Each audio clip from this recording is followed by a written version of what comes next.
So how do you handicap Xavier Marquette? Marquette, the number 4 seed, Xavier, the number 5 seed. That game tipping off on Thursday afternoon, I believe, on Peacock. Clearly, we both like Xavier long term, or at least me futures wise. The bet I made yesterday, as in Sunday, we're recording here on Monday, March 10th. You just based on the price, theoretically, although you kind of like St. John's too. But with this matchup, where do you see the edge for the Musketeers against Marquette? I mean, again, assuming the line comes out around Marquette minus 1.5, 2, I think that it's just wrong. It's wrong.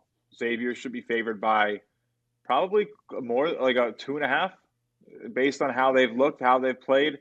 This is an interesting spot, and this is something that you can definitely get an edge on because the way that Xavier has played with and without Fremantle is as a big deal. The way that they've played recently, and it feels like something's kind of clicked for the team, and you can see that when you go look at some of their statistics and you go look at your Haslametrics, your Bart Torvik pages that very nicely show the adjusted efficiencies over time on the very easy to understand graphs with the averages and all this stuff.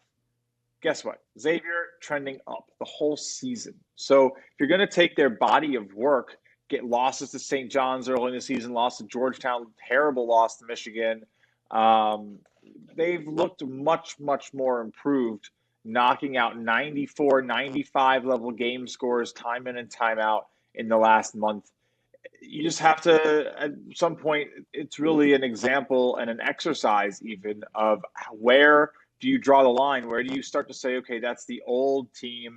This is the new team. They figured something out. Like, what data do you really want to base this off of? And if you're going to go off of what we're seeing with Xavier, which has been backed up, these are not fraudulent results because, again, we have the shot quality to back it up. We know that, if anything, they were expected to play this well at some point. So this is a validation for shot quality. It's not 7th in right. shot quality adjusted D.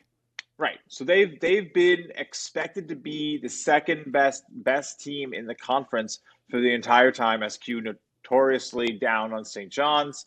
They just continue. It's tough to do what St. John's is doing. I mean, it's awesome, but they are definitely expected to have a lot less wins. Nonetheless, it's a spot to get Xavier. The shooting is going to survive. They clearly can play at the Garden. If you like the narrative of Marquette being in the tournament, not really having to worry, and Xavier having to worry, everything's lining up. You're going to get the spot tax, my guess.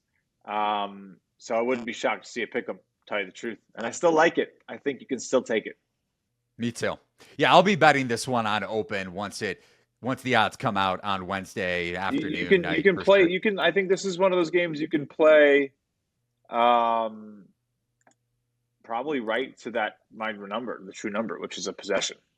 Because it's one of these games we talked about a lot with Xavier. If they're gonna succeed, they're probably gonna go above and beyond that number because it's gonna lead to successful 3-point shooting. And teams that get hot, stay hot. How much changes in a short amount of time? Xavier's shooting well now, was getting good looks before, but wasn't shooting well. So if they're now getting good looks and shooting well, it would take, again, that similar seasonal shift that we knew was underperforming the median line, and now we know is overperforming the median line. But it was pretty sticky underneath.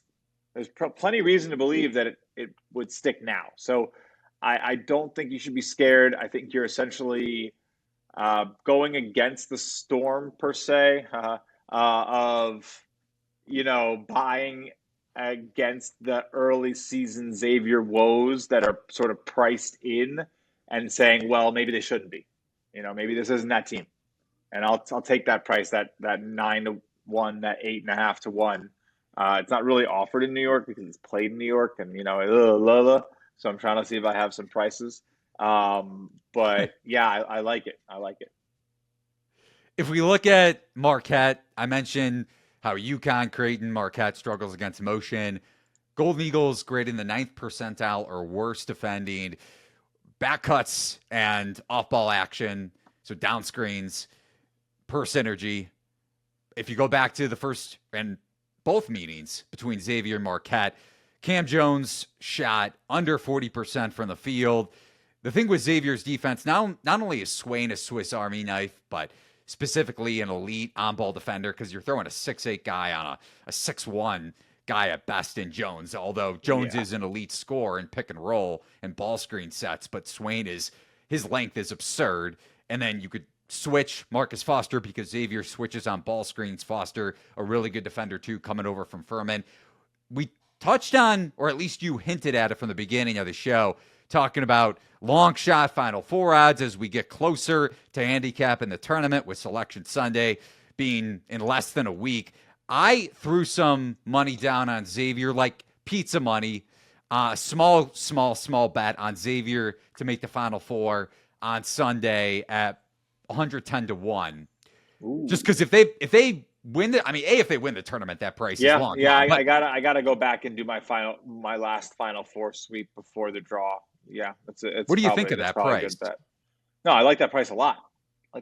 They're very undervalued. I would assume, again, to make the Final Four, the way I think the easiest way to play the futures game, if you're new to it, you want to get exposed to it, is you play the comparison game. You know, you go take a peek at who else is priced at 110-1 right now. Utah State, West Virginia. A little bit worse is North Carolina 130, SMU 140. A little better, Ohio State, Texas, Indiana. They're behind those teams. I mean, yeah, New Mexico now back to 80-1, which I think is a really good value, actually. That kind of fell. That was all the way at 40-1. I have a little 80-1. I like that. But yeah, I do like that Xavier, and I think you can play New Mexico too. I don't know what else there really is out there right now, but those two feel pretty good. It's hard to make a run out of that area, but you know, Xavier, if you like Yale, I mean, if you want to buy low on Boise, now's the time to do it. We're going to get into them a little bit, but I mean, some interesting lines there for sure. I like the 110-1. That could happen. Big East being slept on this season, I think.